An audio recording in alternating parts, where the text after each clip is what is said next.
Halo teman-teman penikmat horor, terima kasih sudah mampir ke channel ini. Sebelum kita memulai cerita ini, Mimin mau kasih tahu bahwa cerita ini berdasarkan kisah nyata yang diceritakan oleh banyak masyarakat sekitar dan telah menjadi teror selama bertahun-tahun. Oke, kita lanjut ke inti ceritanya. Kisah nyata dari Rumah Hantu Darmo. Gerbang menuju kegelapan, misteri mengerikan Rumah Hantu Darmo.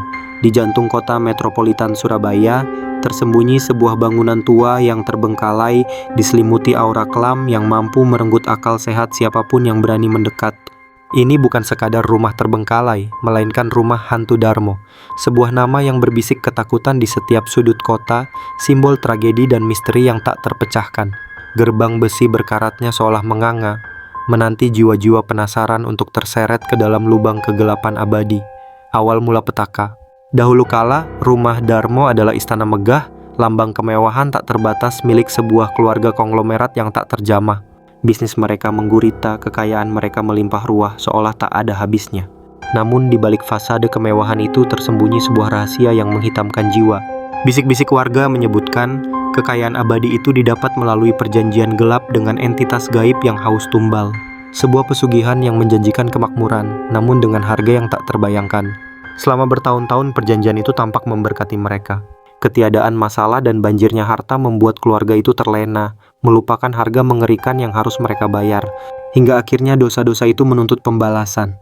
Suatu malam yang dingin, teror itu pecah. Tidak ada yang tahu persis apa yang terjadi. Tetapi pagi harinya, seluruh keluarga, dari ayah, ibu, anak-anak, hingga para pembantu setia, ditemukan tewas secara misterius dan brutal. Beberapa cerita mengisahkan mereka tewas dalam kebakaran hebat yang melahap habis jiwa dan raga mereka, meninggalkan sisa-sisa hangus yang tak dikenali. Versi lain menyebutkan mereka meninggal karena wabah penyakit aneh yang membuat tubuh mereka membusuk dalam semalam seolah dikutuk. Namun bisik-bisik yang paling menyeramkan adalah bahwa perjanjian gaib itu akhirnya datang menagih bukan hanya satu, melainkan seluruh jiwa yang menghuni rumah itu menjadi tumbal sempurna. Sejak tragedi mengerikan itu, rumah megah itu berubah menjadi nisan hidup. Jendela-jendela yang pecah bak mata, kosong yang menatap keluar, daun pintu yang berderit memilukan diterpa angin, dan cat dinding yang mengelupas seperti kulit yang membusuk, semua menjadi saksi bisu dari kengerian yang terpendam. Aroma kematian, keputusasaan, dan energi negatif yang pekat mulai merasuki setiap inci bangunan, mengubahnya menjadi pusaran kegelapan. Begitu malam tiba, dan rembulan menggantung tinggi di atas atap Rumah Darmo, tabir antara dua dunia menipis. Warga sekitar dan para pemberani yang pernah mencoba mendekat bersumpah mendengar suara-suara yang merobek keheningan malam, sebuah simfoni teror dari alam baka. Pak Slamet, seorang tukang becak yang sudah puluhan tahun mangkal di sekitar Darmo, seringkali bergidik jika harus melintas di depan rumah itu setelah lewat tengah malam. Kadang-kadang, Mas, saya dengar suara gamelan sayup-sayup dari dalam, tapi fals dan melengking. Bukan gamelan biasa, seperti musik yang terputus-putus. Setelah itu pasti ada bau melati yang menyengat sekali, terus mendadak lenyap, ceritanya dengan suara bergetar.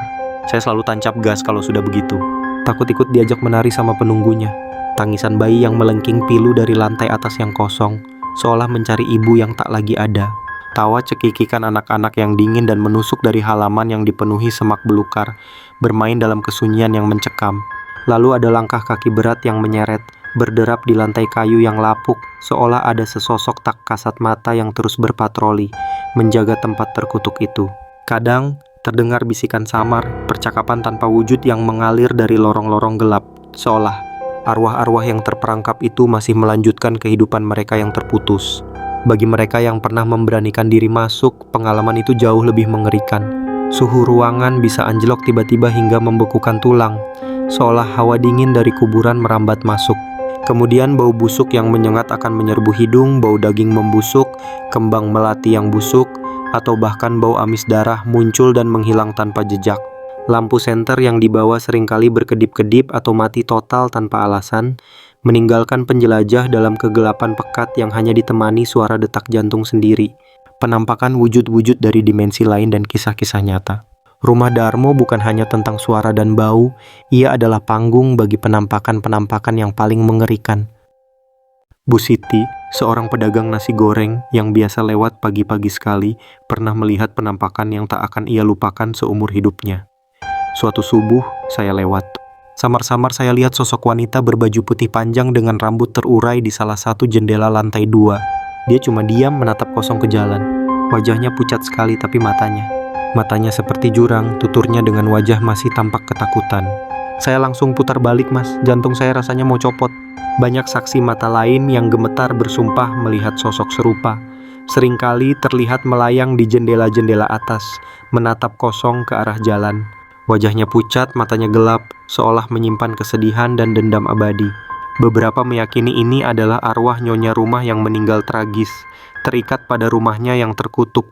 Kemudian ada bayangan-bayangan hitam yang melesat cepat, melintas di sudut pandang, terlalu cepat untuk diidentifikasi, namun cukup untuk membuat bulu kuduk meremang. Kadang, para penjaga keamanan yang tak tahan seringkali melihat sosok-sosok anak kecil yang bermain petak umpet di halaman yang rimbun, meskipun rumah itu sudah lama kosong. Tawa mereka yang polos terdengar menyeramkan di tengah keheningan sebelum menghilang di telan kabut malam. Kisah paling terkenal adalah tentang sopir taksi yang mengantar penumpang misterius. Di suatu malam yang pekat, seorang sopir taksi mendapat orderan dari seorang wanita cantik berpakaian rapi yang meminta diantar ke alamat rumah Darmo. Setelah sampai, wanita itu turun dan masuk ke dalam rumah. Sopir itu menunggu di depan menanti sang wanita kembali. Namun setelah berjam-jam, tak ada tanda-tanda kehadiran wanita itu.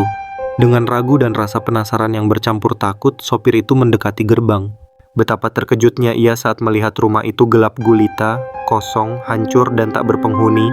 Tidak ada tanda-tanda kehidupan, apalagi seorang wanita cantik yang baru saja ia turunkan. Ia baru menyadari bahwa ia telah mengantar arwah atau mungkin korban dari rumah terkutuk itu.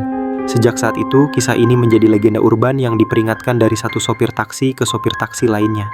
Eksplorasi yang mengerikan kisah dari para penantang nyali. Tidak sedikit anak muda atau para pemburu hantu yang mencoba menantang nyali mereka dengan memasuki area rumah Darmo. Namun jarang ada yang pulang dengan cerita baik-baik. Grup pemburu misteri Surabaya pernah mencoba melakukan ekspedisi pada suatu malam Jumat Kliwon. Mereka membawa kamera inframerah, perekam suara, dan perlengkapan lainnya. Salah satu anggota, sebut saja Rio, sempat merekam suara tawa anak-anak yang sangat jelas padahal tidak ada siapa-siapa di sekitar mereka. Lalu, ketika mereka mencoba membuka sebuah pintu kamar di lantai 2 yang sudah terkunci rapat, tiba-tiba terdengar bunyi gebrakan keras dari dalam, seolah ada sesuatu yang murka. Mereka semua panik dan bergegas keluar, meninggalkan beberapa peralatan mereka di dalam. Rio bersumpah setelah kejadian itu, ia sering mimpi buruk tentang anak-anak yang menatapnya dengan mata kosong. Seorang penjaga malam yang pernah dipekerjakan untuk mengawasi rumah itu, Pak Tejo, tak sanggup bertahan lebih dari seminggu. Malam kedua, saya melihat siluet tinggi besar seperti bayangan laki-laki di balik tirai jendela. Dia berdiri diam seperti mengawasi. Saya coba beranikan diri mendekat, tapi siluet itu melayang dan menghilang menembus tembok, ceritanya dengan wajah pucat pasi. Lalu, setiap malam saya selalu merasa ada yang meniup telinga saya dari belakang, padahal saya sendirian di pos jaga. Saya tidak kuat, Mas. Lebih baik cari pekerjaan lain. Daya tarik kegelapan yang tak pernah padam. Hingga hari ini, rumah hantu Darmo masih berdiri kokoh, namun aura mistisnya semakin pekat. Gerbang hitamnya seolah menjadi batas tak terlihat antara dunia orang hidup dan alam arwah yang terperangkap. Meskipun banyak yang takut mendekat, daya tarik misterinya tak pernah pudar. Para pemburu hantu, paranormal, hingga sekadar penantang adrenalin terus berdatangan, berharap bisa menangkap sekelumit kisah dari dimensi lain. Namun hanya sedikit yang benar-benar bisa memahami kedalaman kengerian yang tersembunyi di balik dinding-dinding usang itu. Bagi sebagian besar, rumah hantu Darmo tetap menjadi simbol ketakutan, peringatan akan janji gelap yang menghancurkan, dan bukti bahwa terkadang sejarah paling mengerikan bukanlah yang tertulis, melainkan yang berbisik dari balik bayang-bayang. Apakah kamu berani menantang kegelapan dan mencari tahu apa yang sebenarnya bersembunyi di dalam rumah hantu Darmo? Atau kamu akan memilih untuk menjauh, membiarkan misteri itu tetap menjadi rahasia abadi? Jika kalian suka dengan video seperti ini, jangan lupa like, comment, share, dan subscribe channel ini. Terima kasih.